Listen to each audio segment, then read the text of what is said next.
Sir ఇప్పుడు చాలామంది గ్రామీణ ప్రాంత విద్యార్థులు ఇట్లా పెద్ద పెద్ద దిల్షు నగర్ లాంటి ఇన్స్టిట్యూషన్, అశోక్ నగర్ లాంటి ఇన్స్టిట్యూట్లకు చదువుకోవాలని పరిస్థితి. హాస్టల్ ఎక్స్పెన్సెస్ కూడా ఎక్కువ ఉంటాయి. అవును. సో వాళ్ళకు ఆన్లైన్లో చదువుకోవడానికి అవకాశం ఉంటే జాబ్ కొట్టే అవకాశం ఉంటుందా? రైట్ సార్, మంచి క్వశ్చన్. అయితే నేనేం గ్రామీణ ప్రాంత విద్యార్థులు ముఖ్యంగా ప్రభుత్వాలు ఒక ప్రణాళిక ప్రకారం నోటిఫికేషన్ ఇచ్చినప్పుడు అదేవిధంగా విద్యార్థులు కూడా మనకు హైదరాబాద్లో అశోక్ నగరు, దిల్షు నగరు లేదా ఆంధ్రప్రదేశ్ రాష్ట్రంలో కూడా కొన్ని తిరుపతి లాంటి, విశాఖపట్నం లాంటి, విజయవాడ లాంటి ప్రాంతాల్లో కోచింగ్ సెంటర్లు ఉన్నాయి. మరి ఒకవేళ మీరు విద్యార్థి దీర్ఘ దృష్టి ఉన్నప్పుడు ఆ దృష్టితో ఆన్లైన్ క్లాసులు కూడా ప్రస్తుతం ప్రొవైడ్ చేస్తున్నారు. కాబట్టి ఆన్లైన్ క్లాసులను కూడా మనం తీసుకుంటే ఎక్కువ బెనిఫిట్ లేకపోయినప్పటికీ కొంతవరకు సబ్జెక్ట్ నేర్చుకునే అవకాశం ఉంది. ఇట్లాంటిది కూడా ఒక మార్గాన్ని తీసుకొని లాంగ్ టర్మ్ ప్రిపరేషన్ చేయండి. రెండవది, ఏపీపీఎస్సీ వాళ్ళు విడుదల చేసినటువంటి గవర్నమెంట్ పుస్తకాలు తీసుకోండి.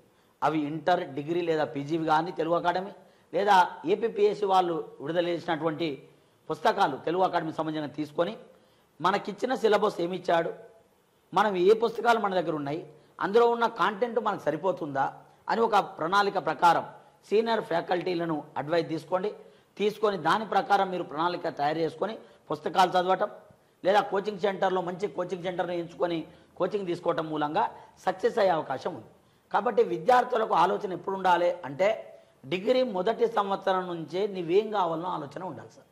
ఎందుకంటే డిగ్రీ అయిపోయిన తర్వాత ఏం చేయాలి, వాట్ నెక్స్ట్ అంటే అన్ని కండక్టర్ నుంచి కలెక్టర్ వరకు ప్రభుత్వ ఉద్యోగ డిగ్రీ అర్హత అనుకున్నప్పుడు కోచింగ్ అయిపోయిన తర్వాత, డిగ్రీ అయిపోయిన తర్వాత కోచింగ్ తీసుకుంటే మళ్ళీ 2 సంవత్సరాలు నష్టపోతుంది. ఎందుకంటే సంవత్సరం కోచింగ్ ఉంటుంది, మళ్ళీ నెక్స్ట్ ప్రిపరేషన్ చేయాలి, నోటిఫికేషన్ రాకపోతే ఇంకో సంవత్సరం ఆగాలి. అందువల్ల ఇన్క్లూడింగ్ డిగ్రీతో పాటు మీరు దీన్ని చదవటం మూలంగా డిగ్రీ అయిపోయిన తర్వాత వితిన్ 1 ఇయర్ నోటిఫికేషన్ వస్తే ప్రభుత్వ ఉద్యోగం సాధించే అవకాశం ఎక్కువ ఉంటుంది. కాబట్టి ఎన్ని వనరులు మనకు అందుబాటులో ఉంటే అన్నీ ఉపయోగించుకోండి. కాబట్టి తక్కువ ప్రియారిటీ ఆన్లైన్కి ఇవ్వండి, ఆఫ్లైన్కు ఎక్కువ ప్రియారిటీ ఇవ్వండి. ఓకే ఏం సార్, ఇది విజయానికి సూచన.